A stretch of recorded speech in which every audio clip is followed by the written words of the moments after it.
силер new stable coin. Жана кемелер таң калып атпайбы stable coin деген эмне? Биздики stable coin эмес, new stable coin. Жаңы көрүнүш. In stable coin деген нерсе чыгарабыз. Мына ошондо силер да активдүү катышасыңар. Мен өткөн жолу айтып берип атам. Кемелер болсо Ош базарында, Аламегин базарында, башка базарларда бир күндө болсо 2 ишин бир көйнөк сатып кубанып атат. Бүгүнкү күнүн себеби деңгел ошондой. Мен силерди эмне үчүн кубаттап атам? Эмне үчүн силердин араңарда болуп атам? Силер кыргыз эли MCN Coin Фингозөмөлдүн экс жетекчиси Руслан Тойчубеков кырмалды. Финансылык рынокты жөнгө салуу жана көзөмөлдөө кызматынын мурунку жетекчиси Руслан Тойчубеков кырмалды. Бул тууралуу бизге маалымат булактарыбыз билдирди. Ага ылайык Тойчубеков MCN Coin иши боюнча кармалган. Буга чейин MCN Coin'дин уюштуруучуларынын бири Исрадин Субанбеков криптовалютаны 3 адам түзүп, Руслан Тойчубеков аларга кеп кеңешин берип тургандыгын билдирген. Ал жалпы жөнүнөн $2,5 миллион пайда тапканын айткан. Кече криптовалютага акчасын салып алдангандардын 898-не $1,700,000 кайтарылганын Ички иштер министрлигинен билдиришти. Азыр көрүп турасыз да, Ош шаарынын мэри кандай иштеп атат? Көрүп атасыз да, туурабы?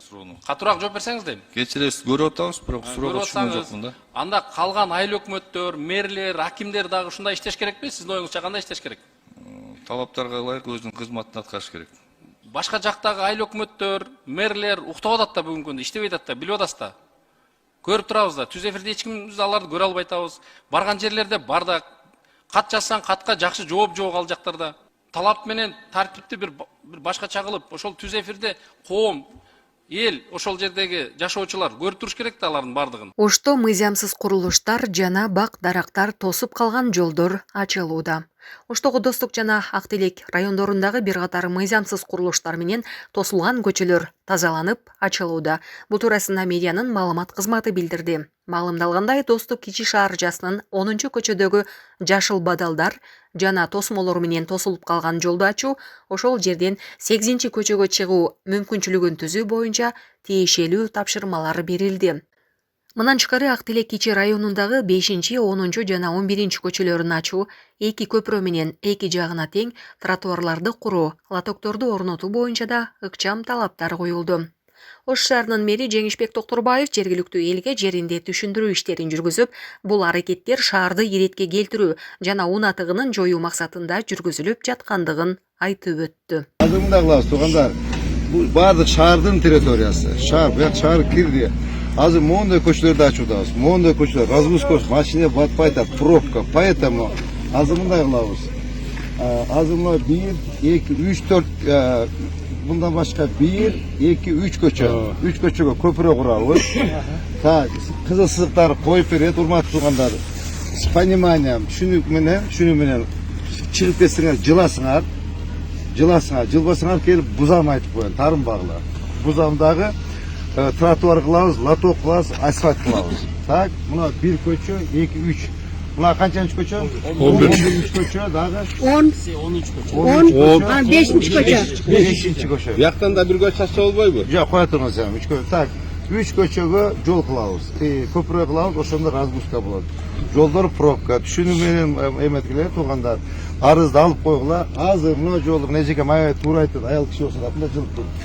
Азыр мен тазалап коелели, тазалап туруп, этиги лоток менен коюп коеюн. Машина өтпөй турсун. Пока. Могу жерде расширение кылабыз заодно. Монун расширение этиги 2 посту бүтүргөндөн кийин бир сразу 3 жол. 3 жол. Ошондо силер да ыйлабайсыңар. Тиги болуп сүйлөштүкпү? Кана бир бата бергиздер анда. Амин. Тышкы иштер министрлиги Орусияда 67.000 кыргызстандык көзөмөл реестринде жана алардын банк карталары бөгөттөлгөн. Мигранттар Орусияда жүрүү укугун мыйзамдаштырып, же Орусиядан чыгып кетүүсү керек. Учурда документи жоктор реестрге киргизилип жатат. Ага 67.000ге жакын кыргызстандык киргизилген. Алардын көбүнүн банк карталары бөгөттөлгөн. Бул тууралуу Тышкы иштер министрлиги билдирди. Тышкы иштер министрлигинен билдиргендей, 5 февралдан тарта Орусияда миграциялык мыйзамдарына ылайык өлкөдөн чыгаруу деген жаңы укуктук режим киргизилген. Бул Орусияда жүргөн, бирок анда жүрүүгө мыйзамдуу негиздери жок чет өлкөлүк жарандарга карата колдонулат.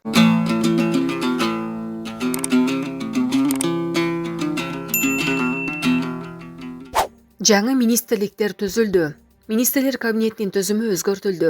Минкап түзүмүнө өзгөртүүлөр киргизилип, маданият, маалымат, спорт жана жаштар саясаты министрлигинин алдындагы дене тарбия жана спорт департаментинин базасында министрлер кабинетине караштуу дене тарбия жана спорт мамлекеттик агенттиги түзүлдү.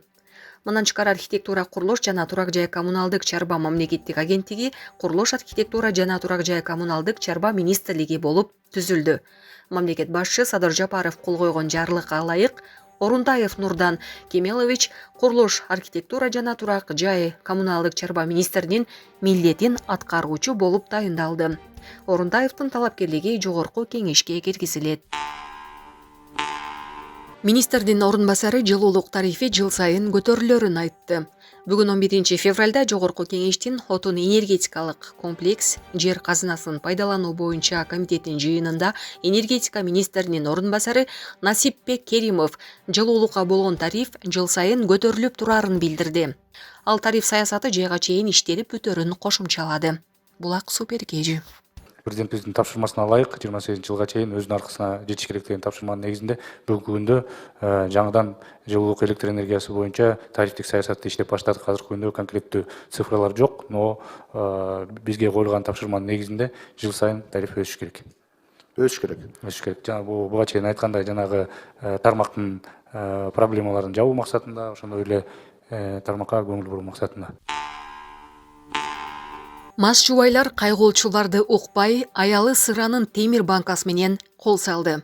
Бишкекте мас абалындагы аял кайгоолчуларга чыр чыгарды деп билдирди кайгоолчу Мирлан Таалайбеков. Окуя 8 февраль күнү кечинде болгон. Милициянын кайгоолуу кызматынын кызматкерлери Жибек жолу проспектиси менен Үмүталиев көчөсүнүн кесилишинде Хенда Гетс үлгүсүндөгү унаа кафе тарапка бурулуп баратканын байкашкан. Алар унааны токтотуп, айдоочунун мас абалда экенинен шек санашкан. Ошондой эле автоунаанын ичинде спирт ичимдиктери төгүлүп калган. Унаада жүргүнчү аял күйөөсү унааны жылдырууга аракет кылганын билдирген. Бирок ага ишенбеген кайгоолчуларга айдоочунун жубайы атырылып, алар тарапка сыранын темир банкасын ыргыта баштаган. Жубайлар наркологияга жеткирилип, экспертиза экөө тең мас экенин көрсөткөн. Унаа айып короого токтотулуп, айдоочу мас абалында унаа айдаган үчүн айдоочулук күбөлүгүнөн ажыратуу тууралуу протокол түзүлдү. Булак Баракелде. 2, 3. Унаа жарыштан кийин блогерлер Арген Сигма менен Аман Байсеитовго айып салынды. Блогер Аман Байсеитов жана Арген Керимов Бишкек шаарында унаа жарыш уюштурушту. Алар бул окуянын видеосун социалдык тармактарга жарыялашкан. Милициянын кайгоолуу кызматынын маалыматы боюнча экөөнө тең унаа менен бейбаштык кылган үчүн 15 000 сомдон айып салынды. Аман Байсеитовдун BMW үлгүсүндөгү унаасы айып короого токтотулду. Арген Керимов учурда Кыргызстандан тышкары жакта болгондуктан анын унаасын жакынкы күндөрү айып короого киргизүү пландалууда. Я нарушил правила дорожного движения и совершил автохулиганство. Со мной связался Мирлан Байке и мою машину водворили на штрафстоянку. Призываю всех водителей соблюдать правила дорожного движения, а также прошу прощения у всего кыргызского народа, то, что повлек своими действиями опасность. И я обязуюсь больше никогда не нарушать правила дорожного движения, так как это карается законом. И каждое нарушение будет, за каждое нарушение... Ош мэриясына атайын техникаларды алуу үчүн 500 миллион сом бөлүндү. Президент Садыр Жапаров Ош шаарынын муниципалдык, коммуналдык жана жол чарба ишканаларына 500 миллион сом бөлүү тууралуу тескемеге кол койду. Документ Эркинтоо гезитине жарыяланды. Каражат турукташтыруу фондунан бөлүнөт. Эске салсак, январь айынын аягында Түштүк Борбордун мэри Жеңишбек Токторбаев Ош көрүктөндүрүү жана жашылдандыруу комбинаты муниципалдык ишканасына барган. Ишкананын эскирген техникасын көрүп, автопаркты жаңыртууну буйруган. Булак 24 кежи. Ошто издөөдө жүргөн уюшкан кылмыштуу топтун мүчөсү кармалды. Ош облусунун Кара Суу районунда алдамчылыкка шектелип издөөдө жүргөн жаран кармалды. Бул тууралуу Ички иштер министрлиги билдирди. Маалыматка ылайык, ал бир нече адамдын мүлкүн жана акчасын алдап кеткен. Факты боюнча алдамчылык менен бир нече кылмыш иши козголгон. Тергөө иштеринин жүрүшүндө шектүү тарабынан келтирилген зыяндын көлөмү 2,5 миллион сомдон ашык экени аныкталып, ага издөө жарыяланган. Натыйжада шектүү катары уюшкан кылмыштуу топтун мүчөсү катары Ички иштер министрлигинин каттоосунда турган жана мурда бир нече жолу соттолгон 47 жаштагы жаран кармалып, убактылуу кармоочу жайга киргизилди. Учурда тергөө иштери уланууда. Булак Супер KG.